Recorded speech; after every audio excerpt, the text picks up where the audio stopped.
All right, everyone. Now we have to talk about some intrigue at Indiana University. Yes, indeed. Their El Presidente and their two provosts, well, provost and vice provost, just got a vote of no confidence from the faculty there, and it was overwhelming. I think the head, Whitten, she had like 93, 95% of people voting against her of those that showed up and achieved quorum. And I think the provost, he had like 91% against him. And I think the vice provost, she did better. She had like only 75% of people want to kick her to the curb. And this is basically the faculty of the university airing their grievances over a few issues, which I will get into. I'll read that section verbatim. It's concerning, though. It shows the disconnect between the administrative aspect of education and the people that are actually educating or being educated.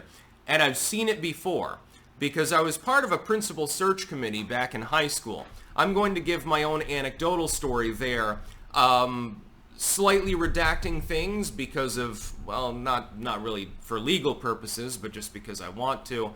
And I'll get into that, but I've seen this sort of thing before. They're not stepping down, it seems. The provost, vice provost, or the head of the school, and despite the fact that none of the faculty wants them to be there.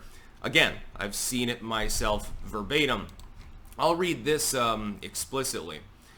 Key examples, this is why they're being, having a vote of no confidence. Key examples included Doherty's suspension of Professor Abdulkader Sino without a hearing from the Faculty Misconduct Review Committee, the administration's cancellation of Palestinian artist Samia Halabi's exhibit at the Eskenazi Museum of Art, the administration's handling of controversial Senate Bill 202, which restructured the tenure process at Indiana public universities, their rescinded attempt to sever the Kinsey Institute into a 501c3 nonprofit, and their refusal to publicly defend faculty member Dr. Caitlin Bernard against Indiana Attorney General Todd Rokita after he's questioned her medical credentials for performing an abortion for an Ohio rape victim.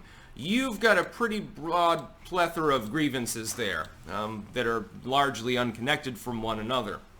Now let me tell you about my own personal experience with the bureaucratic aspect of the educational structure. When I was a junior in high school, there was a bomb threat. Actually, I mean, it happened the prior year, but this is when it came to a head. There was a bomb threat, and they did not evacuate the school. They had people shelter in place, with every expectation there might actually be a fucking explosive in the building. We're not going to take the kids outside, we're just going to have them sit tight because who fucking cares about the kids?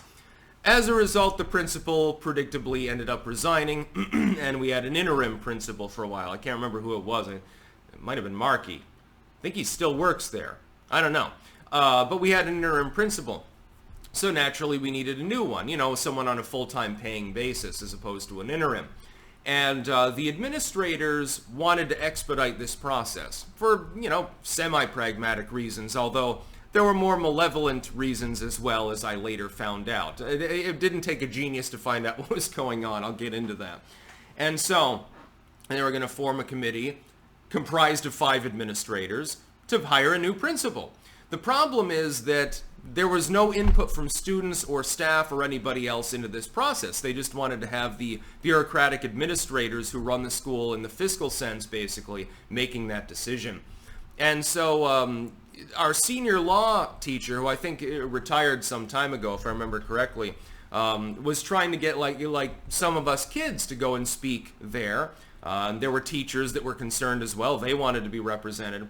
And so we piled in. I was one of, I think, 6 students that went in to express solidarity with the concept that there should be a student on the principal search committee to hire a new principal because, hey, we're the reason the school exists, asshole. We're the ones being educated. We're literally the reason that this physical structure was even built in the first place. We should probably have a little bit of input into it. And I gave a speech before them.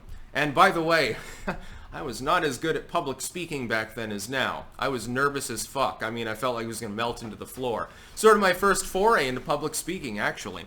But people were impressed enough that then I guess a bunch of the other students wanted me to be the student on the principal search committee, and so I accepted. And so I was on the search committee for the principal. And we went through, there were a list of names and various info, and a couple people came in to talk in person. There was one dude, he had been a principal in Iowa, I believe it was, and he called in because, I mean, he didn't want to physically transit, so he just gave a phone interview. I think I liked him more. In the end, there was an individual that was hired, Mrs. Hinrichsen. And I want to make it abundantly clear before I get into anything else in the story. I did not dislike Miss Hinrichsen. She is a good person. She was always very personable. Actually, on the bubbly side, like principals generally get a reputation for being hard asses. She was the opposite. She wasn't a hard ass. She was a good person, a good principal overall. But it was clear that the administration wanted her to get that position before the process even started. They didn't even want to have a process. When I got there, we went through a few times, you know, meeting and talking to some people and looking through the paperwork and discussing things. There was a teacher there.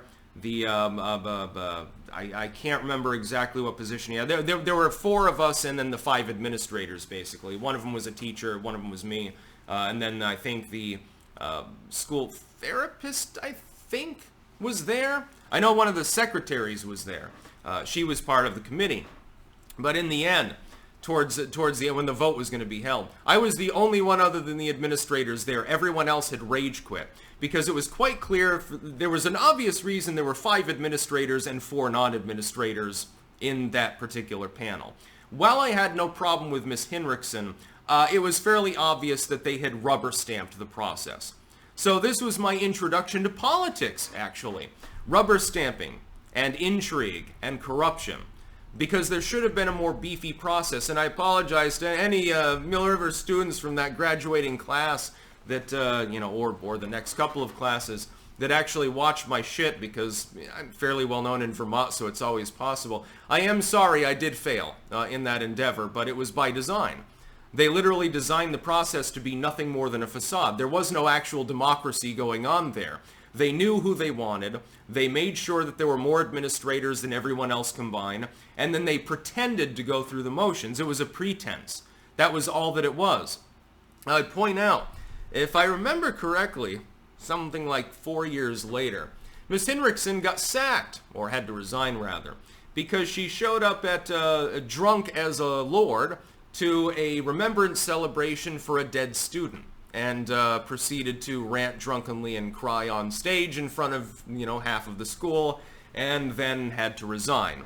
I believe that is what happened. That's what I've been told by several other individuals. So I'm not making any allegations because I wasn't physically there, but I've been told that there was an issue with regards to that. Interesting. Very intriguing. Again, the vetting process was not proper. So I feel sorry for the Indiana University faculty and students. I know, I feel your pain. I've seen it myself. In our case, I actually liked the principal. Yeah, she gave me pizza and shit like that. She was pretty cool. She wasn't a bad person. I wanted to go through the process. I was being more thorough than the fucking administrators. They just wanted to rubber stamp it. They were just, whatever. They're flipping through the pages.